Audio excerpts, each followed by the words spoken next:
ইছাপুর শিয়ালডাঙ্গা চৌরাস্তার মোড়ে সকাল সকাল মানুষের উপচে পড়া ভিড় দেখে ভেবেছিলাম কোনো ঝুট ঝামেলা হয়েছে, কিন্তু সামনে গিয়ে বুঝলাম এই ছোটকাতার নানপুরি খাওয়ার জন্য মানুষ তার দোকানটিকে ঘিরে সকাল সকাল অধীর আগ্রহে দাঁড়িয়ে রয়েছে। তবে এই ছোটকাতার দোকানদারি করার যে পদ্ধতি সেটা আমি অন্য কোনো দোকানে দেখি নাই। দোকানে এত ভিড় যে মানুষ নিজেই নিজের খাবার নিয়ে নিচ্ছে, আর খেয়ে দিয়ে ক্যাশ বাক্সে পয়সা রেখে চলে যাচ্ছে সবাই। নামে চেনে তোমার দোকানটা? ছোটকাতার দোকান।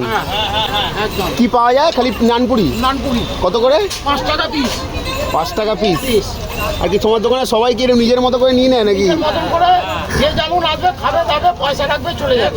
কি রাখছে কি না রাখছে আমি কোনোদিনও দেখি না আজ পর্যন্ত। রোজ খোলা থাকে? রোজ পার ডে। আর কটা থেকে কটা? সকাল 6টা থেকে 11টা পর্যন্ত। 22টা 110 হয়, 100 টাকা দাম। 13 কিলো 16 70 টাকা দেবে, 80 টাকা হয়। 10 মিনিট দাঁড়িয়ে আছেন 10 টাকা। তবে ইউটিউবার বলে কোনো স্পেশাল ট্রিটমেন্ট নাই, নিজের খাবার নিজেই বেড়ে নিলাম, ঠিক যেমন বাকিরা বেড়ে খাচ্ছে সবাই। গরম গরম ঘুগনি দিয়ে বেশ ভালোই লেগেছিল। এখানে এলে অবশ্যই কিন্তু একবার ট্রাই করতে পারো সবাই। ঠিক আছে কাকা, আসছি। একদম অনেক অনেক ধন্যবাদ। চলো আজকের মতো যাই, টাটা বাই বাই।